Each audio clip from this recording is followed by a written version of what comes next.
14 de agosto de 2023. Nesta segunda-feira, a igreja celebra a memória de São Maximiliano Maria Kolbe, presbítero e mártir. Em nome do Pai, e do Filho, e do Espírito Santo. Amém. Meus queridos filhos e filhas, muito bom dia. Vos saúdo com a paz de nosso Senhor Jesus Cristo. Nós estamos iniciando uma nova semana, louvado seja Deus, uma semana abençoada, ouvindo a palavra do Senhor. Hoje celebramos a memória desse santo, que é um santo tão contemporâneo a nós. São Maximiliano Maria Kolbe viveu na transição do século XIX para o século XX. São Maximiliano era um padre franciscano e viveu naquela época da invasão nazista, que depois estoura a grande Segunda Guerra Mundial, e o lugar onde São Maximiliano exercia o seu ministério foi invadido pelos nazistas. Muita gente foi levada presa para os campos de concentrações, né? E São Maximiliano foi levado para Auschwitz.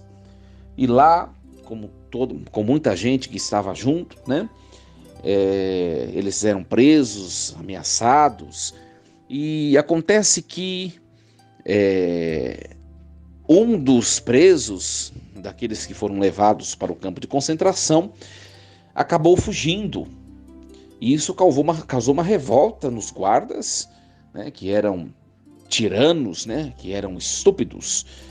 E os guardas, para amedrontar os demais detentos, os guardas escolheram 10 pessoas para serem mortas. Assim, provocaria medo e evitaria que houvesse novas rebeliões, né? Dentre os 10 que seriam mortos, que foram escolhidos, estava um pai de família, me parece que chamava Francisco. Esse pai de família começou a chorar, começou emotivamente a implorar que não o levassem, porque ele tinha família, ele precisava cuidar da família, ele precisava cuidar dos filhos. E o padre Maximiliano, né, São Maximiliano Maria Kolbe, se sensibilizou e ele chamou o guarda e pediu se não poderia ser levado no lugar desse pai de família. E o guarda aceitou a proposta. O pai de família não foi morto, e São Maximiliano foi levado para o que se chamava de bunker, né? Era um lugar onde colocavam os presos condenados a morrer, para que eles pudessem morrer de fome. Então trancavam os presos lá e esperavam eles morrer de fome e de sede. São Maximiliano foi colocado, passou bastante tempo, né? E depois de um tempo, não sei quantos dias ao certo, foram ver e ainda ele estava vivo, porque me parecia que ele, no centro do bunker, ele se mantinha em constante oração. Aquilo sustentou, ele sobreviveu, e depois que os guardas foram verificar se todos estavam mortos, ele estando vivo, parece que mais alguns também,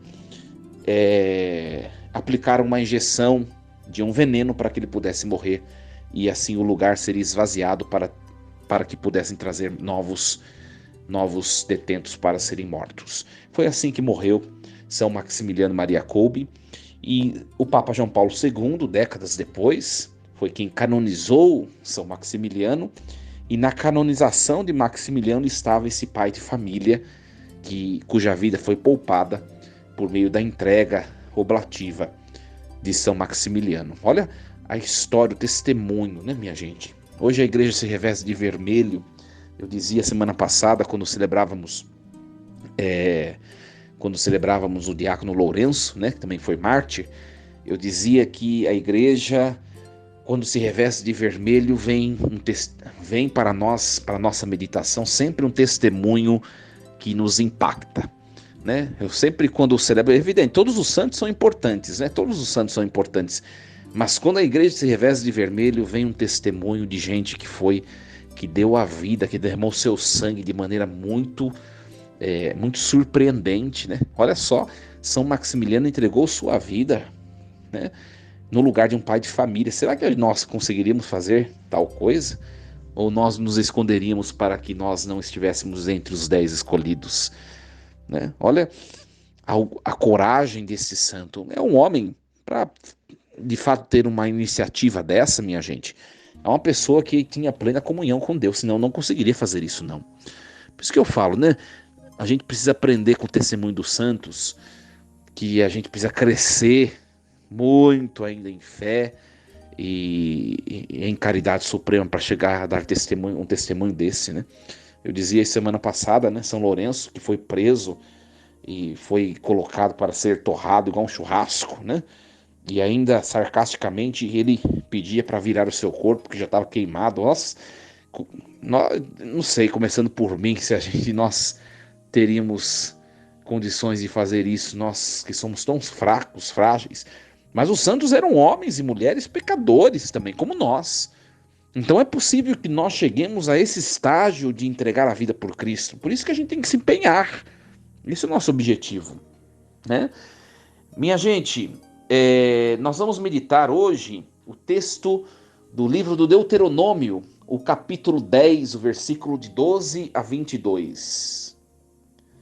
Moisés falou ao povo dizendo: E agora, Israel, o que é que o Senhor teu Deus te pede?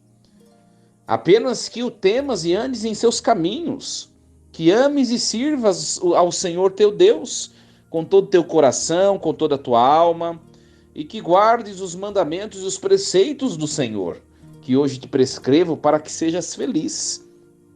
Vê, é ao Senhor teu Deus que pertence os céus, o mais alto dos céus, a terra e tudo que nela existe. No entanto, foi a teus pais que o Senhor se afeiçoou e amou, e depois deles foi a sua descendência, isto é, a vós, que ele escolheu entre todos os povos, como hoje está provado. Abri, pois, o vosso coração e não endureçais mais a vossa cerviz, porque o vosso Deus é o Deus dos deuses, o Senhor dos senhores, o Deus grande, poderoso e terrível, que não faz acepção de pessoas nem aceita suborno. Ele faz justiça ao órfão e à viúva, ama o estrangeiro e lhe dá alimento e roupa. Portanto, amai os estrangeiros, porque vós também fostes estrangeiros na terra do Egito. Temerás o Senhor teu Deus e só a ele servirás, e ele te apegarás e jurarás por seu nome.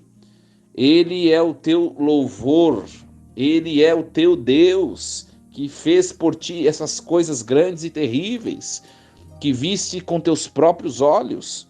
Ao descerem para o Egito, teus pais eram apenas 70 pessoas, e agora o Senhor teu Deus te fez tão numeroso como as estrelas do céu.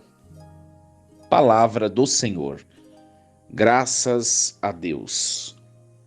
Meus queridos filhos e filhas, um texto bastante bonito hoje a liturgia nos apresenta. Olha só, vamos nos deter no comecinho do texto de hoje, Moisés dizendo ao povo: E agora, Israel, o que é que o Senhor teu Deus te pede?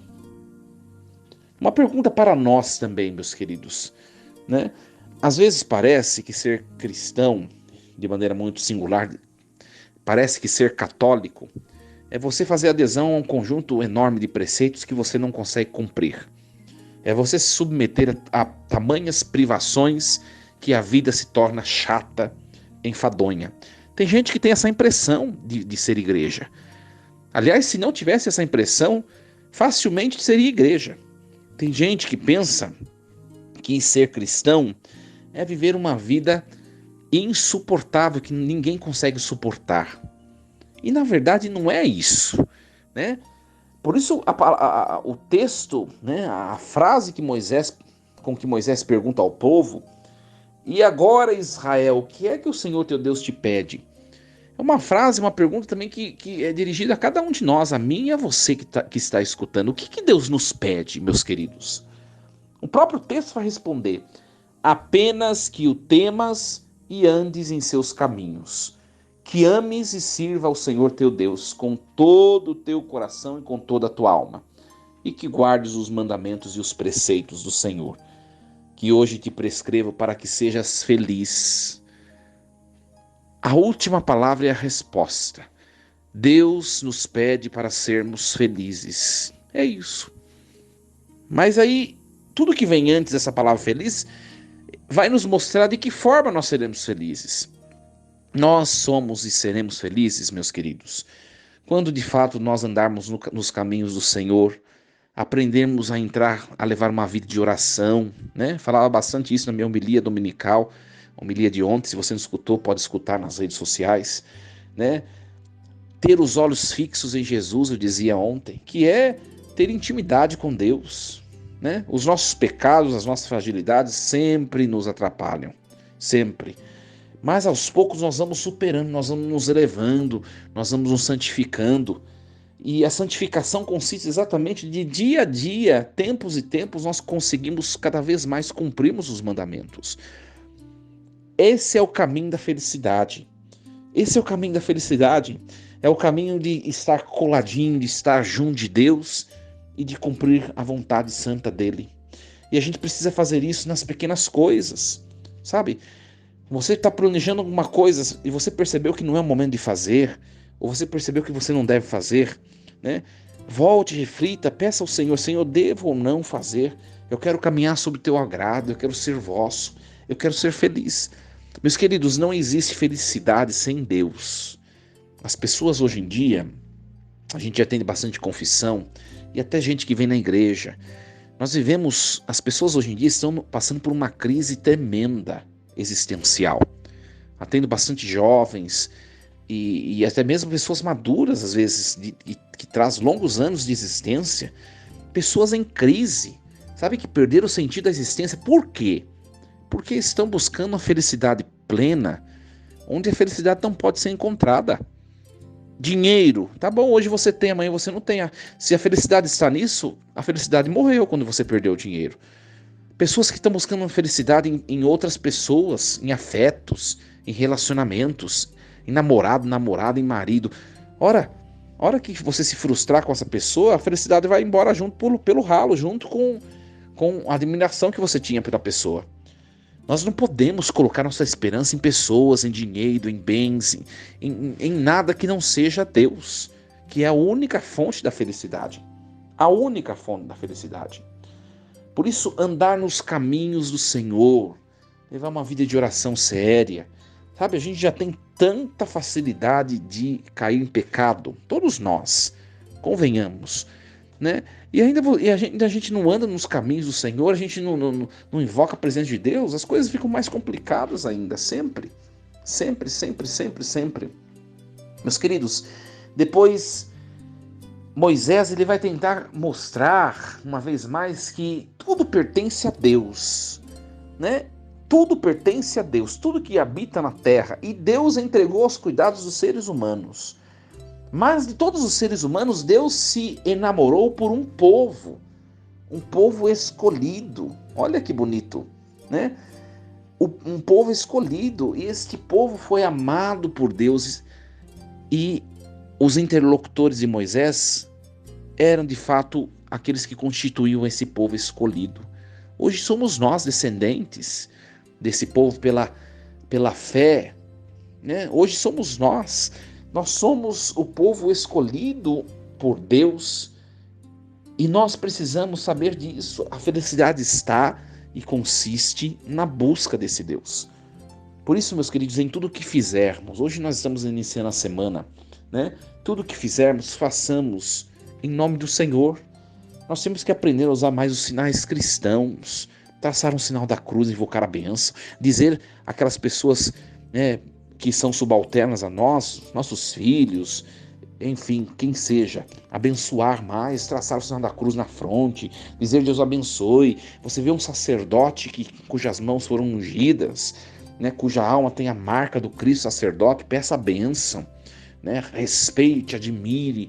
Você precisa usar mais os sinais cristãos, porque os sinais cristãos são capazes de nos elevar até a presença viva de Deus nosso Senhor. Que Deus nos ajude, abençoe mais o seu lar, né?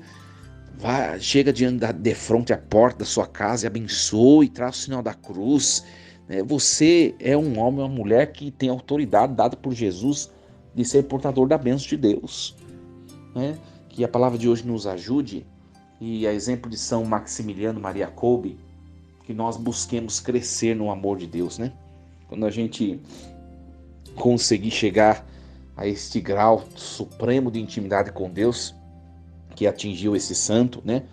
A ponto de entregar sua vida para ser assassinada no lugar de outro. Quando a gente chegar nesse ponto, a gente pode falar assim, agora a missão cumprida. Mas enquanto a gente não chegar nesse ponto, minha gente, nós temos que olhar para esses santos que são os nossos modelos e perceber que a gente precisa arregaçar as mangas e amar cada dia um pouquinho mais a Deus.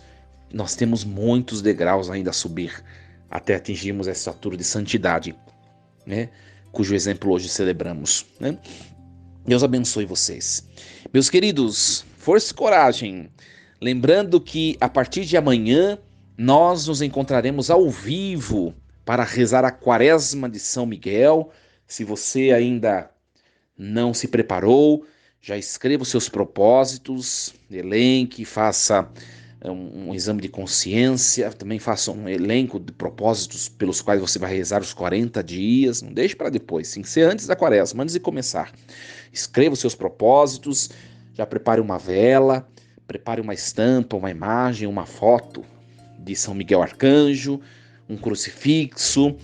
Amanhã cedo nós nos encontraremos ao vivo pelas minhas redes sociais. Vou abençoar água todos os dias e sal uma vez na semana. Sempre no sábado pela manhã ou na sexta-feira, acho que abençoarei o sal, tá bom? Então a gente se encontra amanhã às 6 da manhã, ao vivo, iniciando a Quaresma. E esta reflexão diária, ela passa a compor esse momento de oração da Quaresma de São Miguel e depois será repostada para que você possa rezar, tá bom? Então aqueles que acompanham meia-noite, né? Às vezes tem gente na página que já espera meia-noite para curtir, você não vai acompanhar a reflexão desses 40 dias mais a partir da meia-noite, mas somente às 6 horas da manhã ao vivo. Nos encontraremos pelo YouTube, pelo Facebook. Então, um convite a vocês. Venha rezar conosco a Quaresma de São Miguel, que é um retiro espiritual muito forte e muito profundo.